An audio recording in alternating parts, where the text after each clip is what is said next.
is going on? My name's Maggie. I'm on the board at this beautiful place, and I'm going to read our call to community. And it says here, our mission here at UUCL is love plus connection equals transformation. I call you now to this connected part by lifting up some of the opportunities for being together that will be happening around here really soon. This Wednesday, Popcorn Theology was postponed because the Buddhists had their retreat here. So it's going to be, and we're going to have a movie, The Birdcage. That's a fun movie. It's postponed till this Wednesday. And the book club final discussion on braiding seagrass is on June 20th at 7 o'clock on Zoom. We have reached section 5, burning seagrass. Reflection questions and Zoom link are in the newsletter. Even if you haven't participated in our discussions every month till now, please join us. It is not necessary if you've read the first sections of the book in order. You can jump in at section 5 and you'll still have plenty to think about and talk about. First Friday's coming up, July 7th, and we need volunteers. At least 2 to set up at 5:30 and at least 1 person to help break everything down at 9. And that's how I found out about the UU, is through First Friday, by the way, a long time ago. Yeah. So July's First Friday theme is Bike Night. So if you want to help, you can contact Ambra Bridges and see me after the service to sign up in the hallway with a clipboard if you'd like to help on First Friday. It's kind of fun and a community thing too down there. Hospitality always needs help, whether I'm here or not. And I appreciate it. Help set up and help clean up. Thanks. And all of this and much more in our newsletter that is published every Wednesday and posted in our hallway on the bulletin board. Great care is taken each week to provide this to you, so please read it and find ways that you'd like to engage in this community. If you are new, you are welcome to sign up in the hallway sheet, on the sheet in the hallway, and put your email address in, and we'll send you a nice email we have every Wednesday that Marcia puts together for us. So to request to receive this, you can connect, and that's it. Thanks. Thank you, Maggie.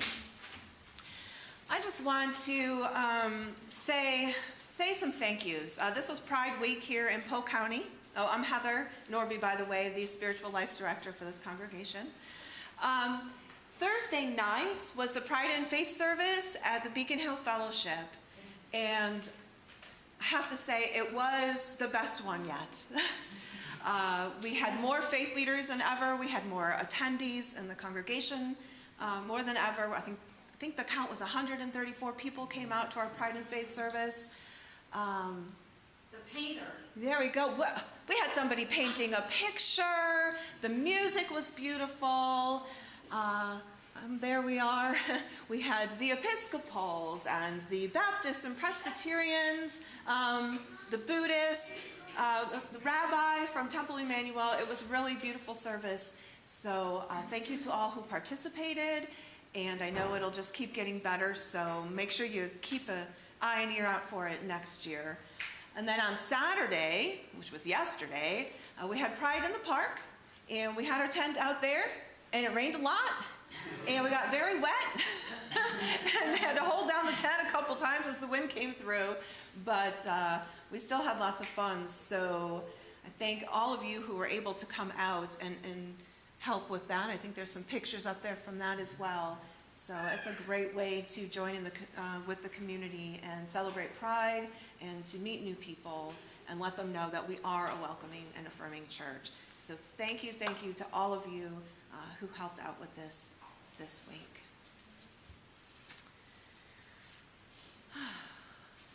Crystal, would you please welcome me?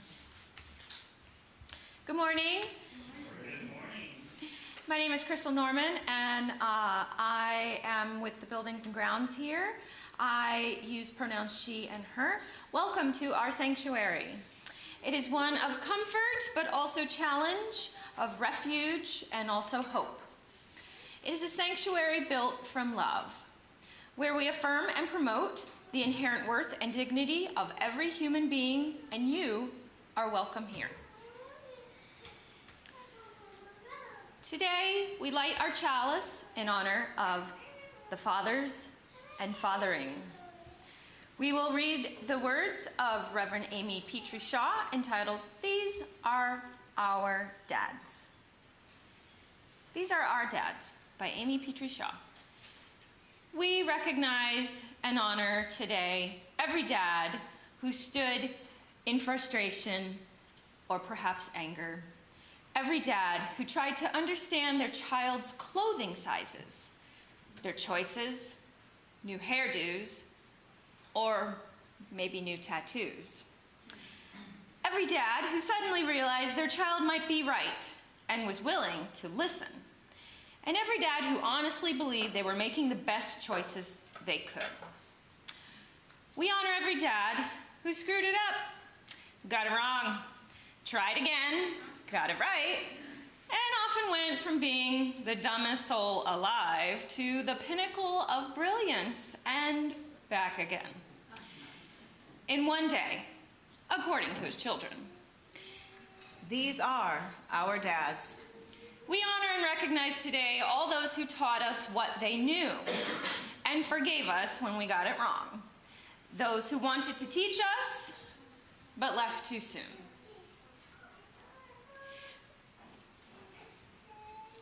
Sorry. Or simply did not know how to teach them at all. It's okay. Those who walked us to the bathroom in the dark, and those who turned on the lights and waited up for us to come back on our own. Those who let us break their binoculars and steal their shirts, and those who taught us why it was wrong to break and steal. These are our dads. We recognize and honor today all of the men who taught us what it meant to be honest, even when it was too embarrassing, to tell the truth and admit to our faults and to be human. We recognize too those fathers who could not teach us these things because they did not know themselves, but who hoped and prayed that we would do better than they ever did. These are our dads. Today we recognize and honor all of the men who have been there or tried to be there, no matter what. Those who have remained calm in a crisis, and those who could not remain calm but did not run away. Those who did run away but came back again, and those who never came back but always wished it could have been different. They are our dads. Rich and poor, tall or short, slender as a pole or round as a basketball. They are the men who helped to raise us, and those who formed us through their actions and their lack of actions. They are our dads. Birth fathers and adoptive fathers, stepfathers and foster dads, fathers who have no children themselves, but who step in to raise the child of a neighbor or a friend. Grandfathers and uncles, single moms who've had to learn to go beyond motherhood. Trans dads who have given birth, trans dads who didn't. Queer dads and gay dads and female partners willing to take on the role. They are our dads. Through love and hatred, joy and tears, addiction, mental health issues, perfect health, sickness, aging, wealth and poverty, absence and presence. They are our dads. They are because of us. We are because of them. They are our dads. Thank you, Tim, for lighting our chalice. And now would you please all join us in singing and signing Spirit of Life, hymn number 123. Spirit of life.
would like to invite the children to come forward, if they would like, for a short story.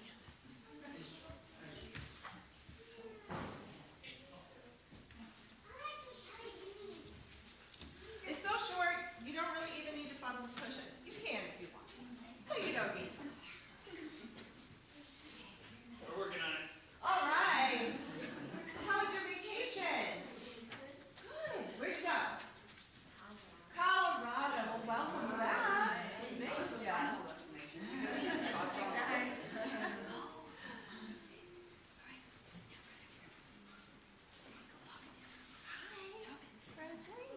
Don't worry, you won't have to sit long.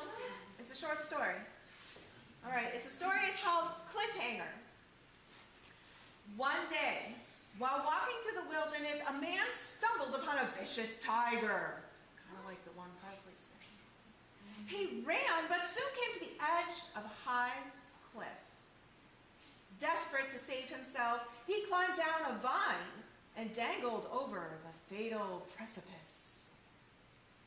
As he hung there, 2 mice appeared from a hole in the cliff and began gnawing on the vine. Suddenly, he noticed on the vine a plump, wild strawberry. He plucked it and popped it in his mouth. It was incredibly delicious. The end. The end? What is that all about? He died.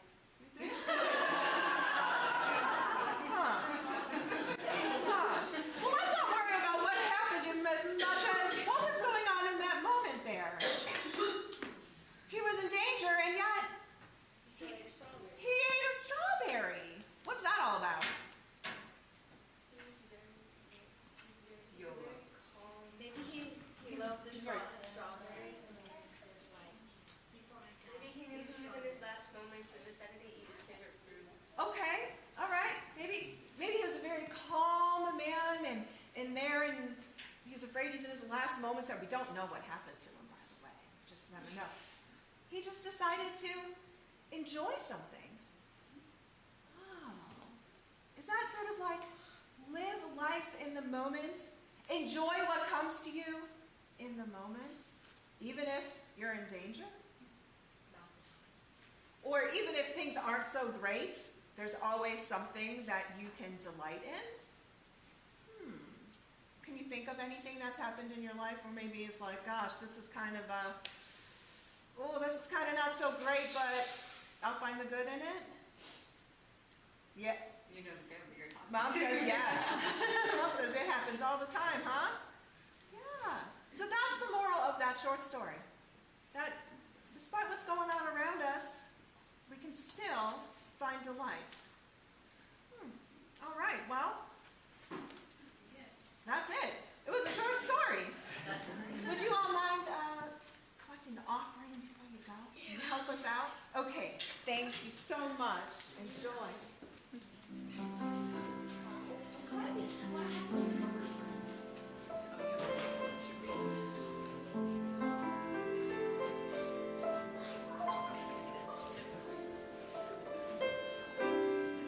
Let there be an offering to sustain and strengthen this place, which is sacred and life-giving to so many of us.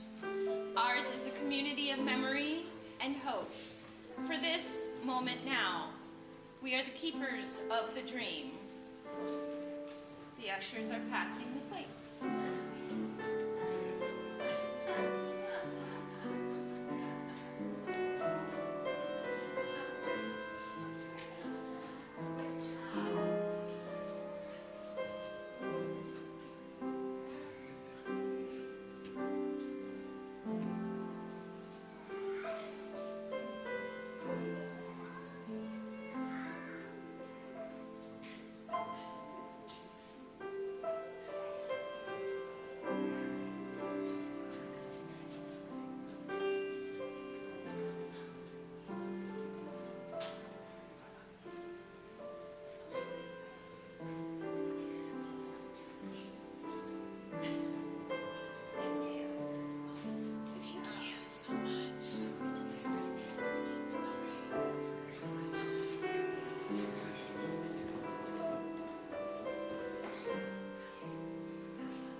Today, we center ourselves in the delights of summer.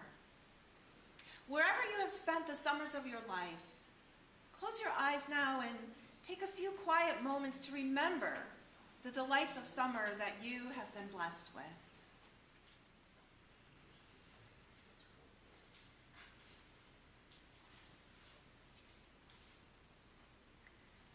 Summer solstice is this Wednesday, the 21st, at 10:57 a.m. The summer solstice takes place at the exact moment the sun reaches its highest point in the sky, which is when the northern hemisphere is tilted most towards the sun. Essentially, it marks the point when the sun's rays hit this part of the earth most directly. Litha is the northern European pagan celebration of the summer solstice. It's one of the 8 sabbats of the Wheel of the Year that many pagans today celebrate.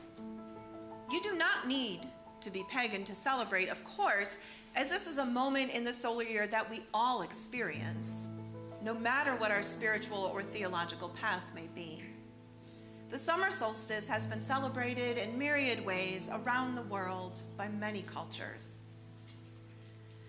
Litha is all about brightness and light. This was said to be the time when the powers of the sun god are strong enough to nourish the goddess of the earth, bringing forth her abundance in the form of flowers, fruits, and other gifts. Litha was traditionally a fire festival, and many people would jump over small bonfires in order to symbolically cleanse the last half of the year and prepare for what comes next. In honor of this tradition, we will light our fire now.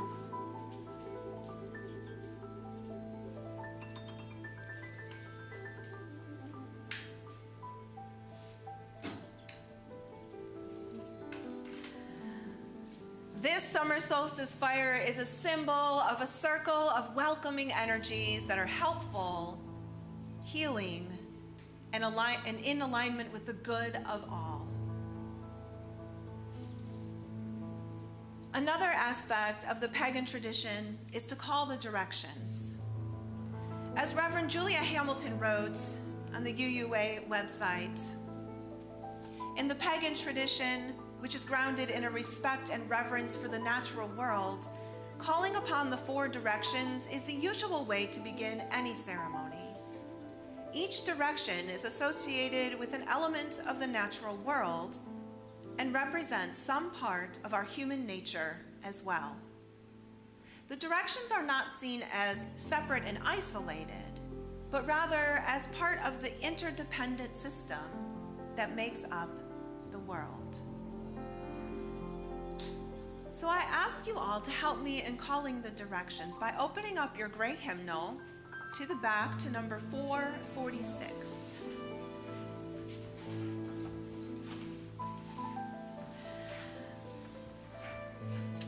We will face each direction. We'll start with the east. So please turn around and face the sanctuary doors, and then we turn clockwise from there. Spirit of the east, Spirit of air, of morning and springtime, be with us as the sun rises, in times of beginning, times of planting. Inspire us with the fresh breath of courage as we go forth into new adventures. turn to the south. Spirit of the south, spirit of fire, of noontime and summer, be with us through the heat of the day and help us to be ever growing. Warm us with strength and energy for the work that awaits us. Spirit of the west, spirit of water, of evening and autumn, be with us as the sun sets and help us to enjoy a rich harvest. Flow through us with a cooling, healing quietness and bring us peace.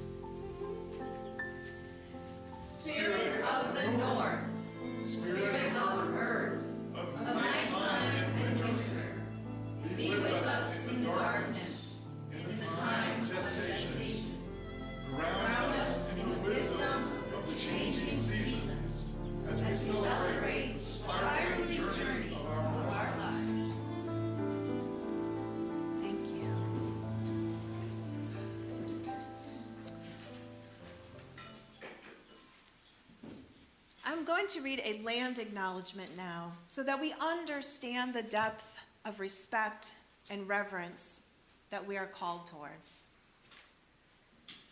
We reside on the homelands of the Calusa, Tocobaga, Ais, and Timucuan. These indigenous populations, after thousands of years on this land we now call Florida, were decimated, 90% of them gone by disease and warfare in just 50 years after the Europeans arrived. The people we now call Seminoles came from different tribes of Creek ancestry to the north after being removed from their land. Many were captured by the U.S. Army and forced to serve in 3 wars, only to be relocated, if they survived, to Oklahoma. About 300 of these original Seminole retreated to the swamplands of Florida to avoid capture. Freed blacks also came looking for safety, and together they lived hidden in the Everglades and the wooded, swampy areas.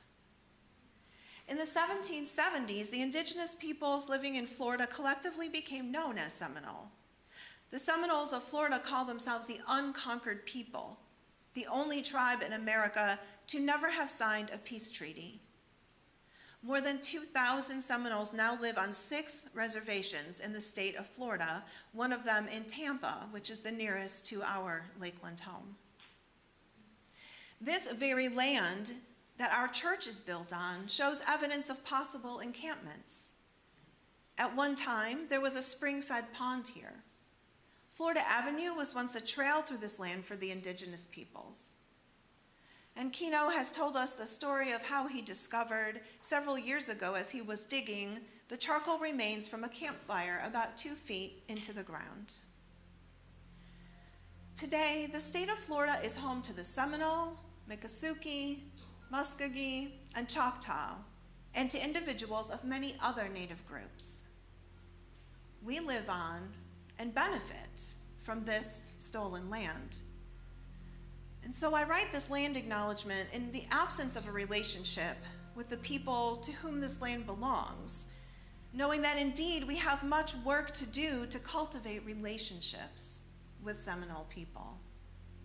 May we pay respect to their elders, past and present, and extend that respect to their descendants, to the generations yet unborn, and to all indigenous peoples by being stewards of this land, its flora, fauna, and its water. We don't just live on this land, we live with it. Often called the land of endless summer, this place is truly a gift.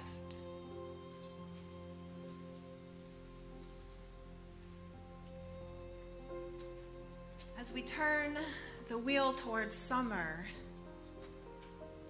and think about honoring the land, let us sing hymn number 73, Chant of the Seasons, just the summer part.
In the Zen story we heard earlier, we learned that it is important to find beauty and delight in the present moment, no matter the circumstances. But in an oppressively hot and humid Florida summer, finding the spirit of delight may seem like a challenge. It's hard to be outside, especially in the middle of the day. It cools off when the thunderstorms roll in, but being out in the lightning is surely not a safe option. Step outside for just a moment and one is instantly feeling soggy and probably covered in mosquitoes. Raised in Chicago, where summer is actually a most delightful season, I find it challenging to enjoy summer here in Florida. Is anyone else on board with me here? Some enthusiastic yeses over there. I miss the spirit of delight that summer brings. What's more, in Florida, our political climate has stressed us out. The traffic is a struggle, and sometimes it's just real hard out there. We need more delight.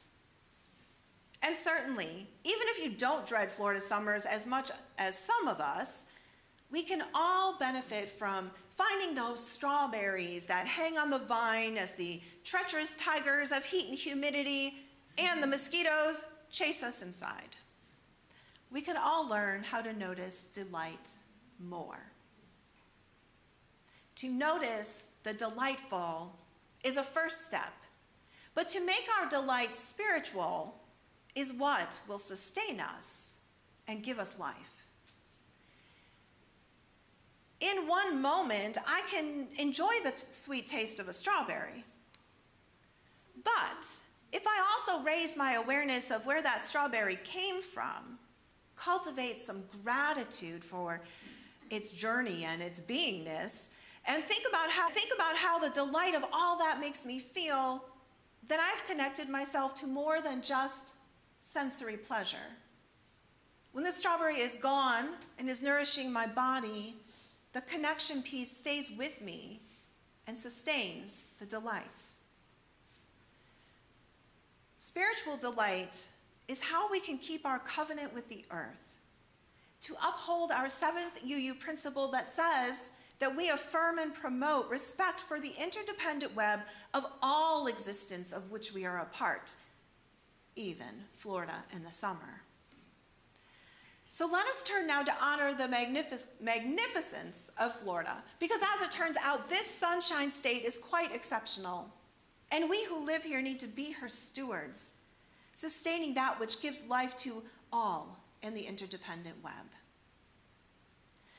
As Unitarian Universalists, we draw inspiration from many sources, including spiritual teachings of earth-centered traditions which celebrate the sacred circle of life and instruct us to live in harmony with the rhythms of nature. Thus, I offer you this reading from Landscope, Florida, a guide to the beauty of this land and how we can protect it. Florida is deservedly well known for its stunning white sand beaches, timeless cypress swamps alive with alligators and extravagantly plumed wading birds, and the Everglades, the nation's only river of grass. But for those who look beyond these iconic images, a closer look reveals that the state's natural wonders also encompass an astonishing diversity of species and ecosystems. Florida is home to 45 terrestrial ecosystems that range from small islands of subtropical hammocks and rocklands to vast dry prairies, sandhills, scrubs, flatwoods, and floodplain forests. And despite having little change in elevation, the difference of a few feet on the Florida Peninsula can yield major landscape variations. Within flatwoods, for example, nearly imperceptible drops in elevation create a mosaic of depression marshes, dome swamps, and wet prairies. The topography changes more dramatically in the Panhandle, where high bluffs and steep ravine systems flank the Apalachicola River and its tributaries. The state's 1,200 miles of coastline and thousands of inland freshwater lakes, rivers, streams, and springs support numerous aquatic communities in its estuaries, seagrass beds, mangrove swamps, and coral reefs. Florida is home to more than 300 large artesian springs, and Wakula Springs near Tallahassee is one of the largest in the world in terms of flow, as its crystal clear water rises up from an underground river at a rate of over 400,000 gallons per minute. Florida's peninsular geography spans temperate and subtropical zones, which, combined with its distinctive geology and climate, contribute not only to habitat diversity, but also to an amazing array of species.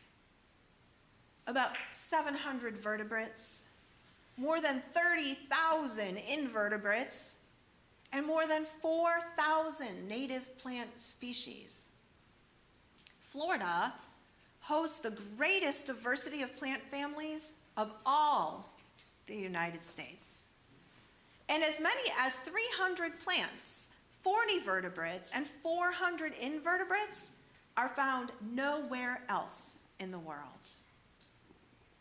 These endemic species include the Florida scrub jay, key deer, and Okaloosa darter, a 2-inch long fish that inhabits our small streams.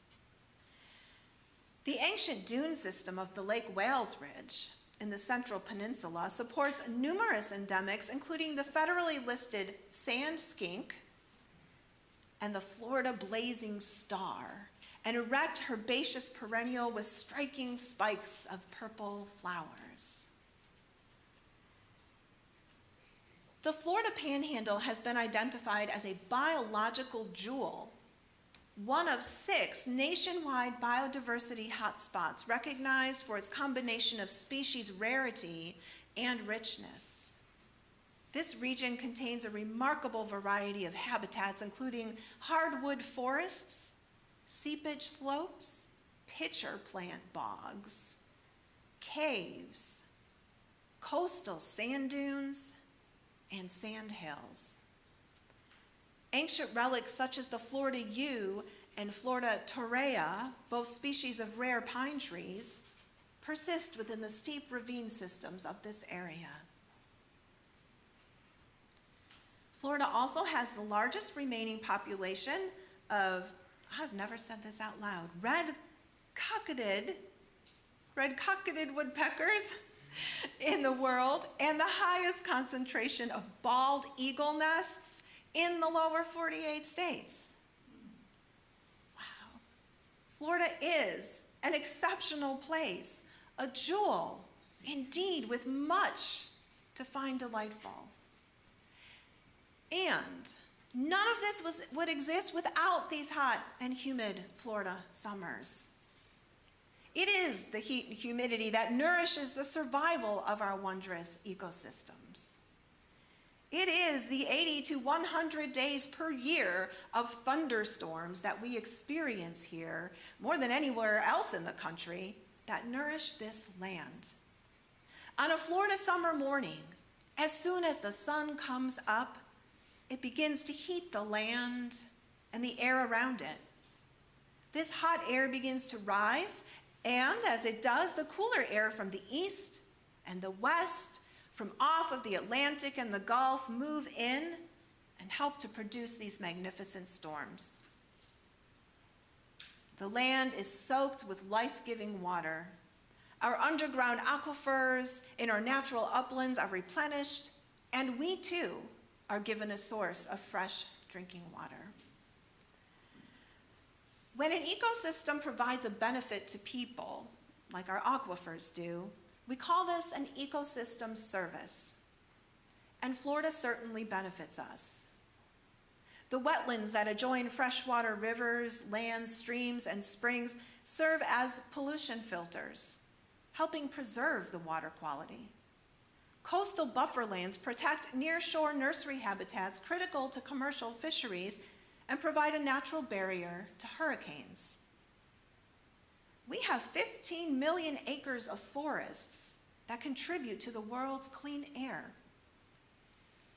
And the Everglades, that large swath of land we call the River of Grass, plays a significant role in national carbon sequestration.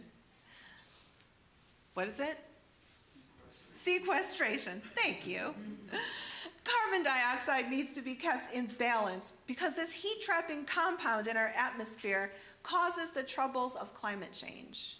Rising temperatures, sea level rise, increased droughts, and more severe storms. And an ecosystem like the Everglades that stockpiles carbon can help. We need these hot and steamy, wild and crazy summers of Florida. The world needs them. Let us pay more attention to the delight of it rather than just feel the discomfort of it. Let us advocate to maintain its beauty, to be stewards of this land, rather than to try to shape it into something it is not, filling it in with concrete or bringing in non-native or even invasive plants to make it look like a tropical island vacation spot. It is not. Florida is its own unique subtropical paradise with sparkling beaches and fresh springs, sandy dunes and rivers and lakes and mangrove swamps. We have plants and animals found nowhere else in the world.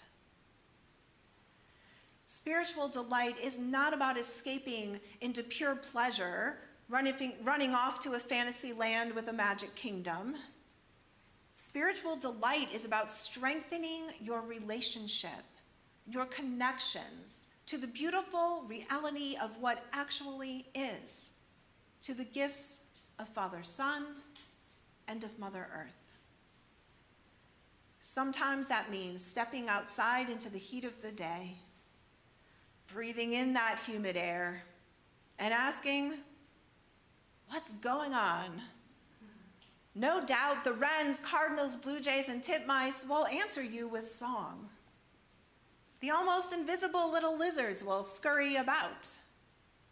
Butterflies will float effortlessly past you through the air on their way to the next flowering bush. Of course, there's always a squirrel or two taking care of its business. When the air is thick, notice the breeze that comes through as the sounds of thunder begin to roll in the distance. The leaves on the mighty live oaks rustle, along with the stiff fronds of the palms.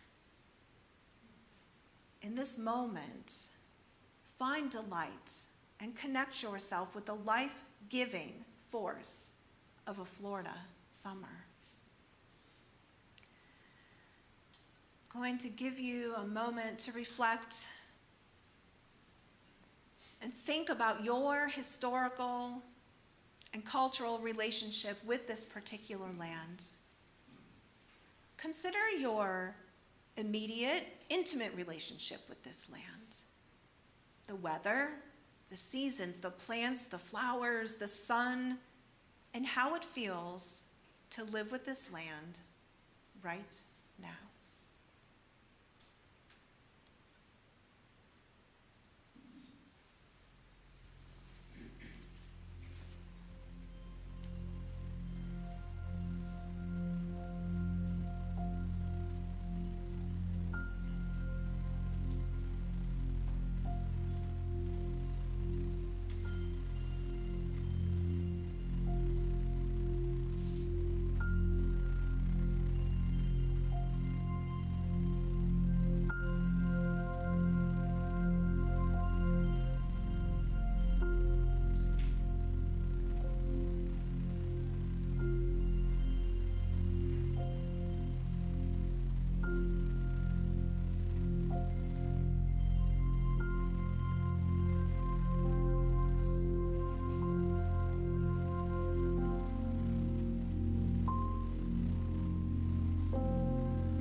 delight in our summer solstice connections by participating in ritual. Summer solstice, or Litha, is all about celebrating joy. It is not for setting intention holidays are. So today, you are asked to simply receive what's good about your world right now. Our ritual is in 3 parts. First, consider what you've been building and what you'd like to release. You will be invited to come up, to carefully pass your hand over the fire, which is akin to a pagan ritual of jumping over a fire, symbolically cleansing and releasing anything you no longer need. It's like letting the hot air rise to make room for the cooler air that forms the nourishing storms. Then, you're invited to drop colored stones into the nourishing water for the multiple expressions of your life-giving joys and sorrows, and to symbolize the spiritual delight that you feel when you connect yourself to this land and pay attention to it.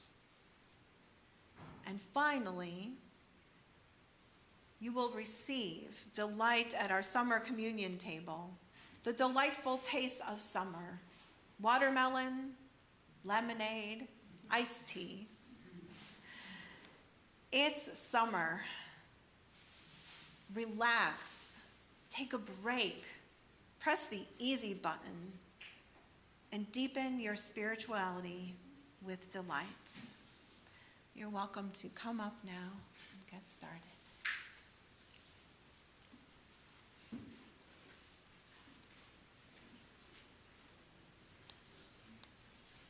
Sunshine of song, make the daylight by our song. Shine, shine, shine, shine. Ooh, catch the light, burn it in the face of night. Shine, shine, shine, shine.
Well, it's always a delight to see the smiles on your faces when you eat the watermelon. And we know that whenever there's food and drink, a spill will happen, but the delight is that we work together to clean it up.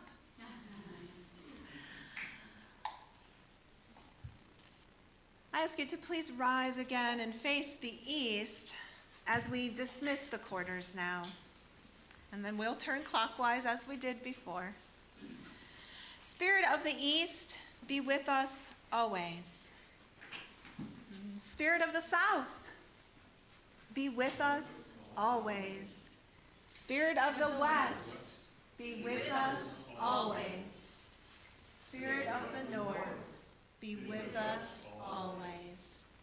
Thank you, and blessed be. Crystal will. Please join me as we extinguish our chalice.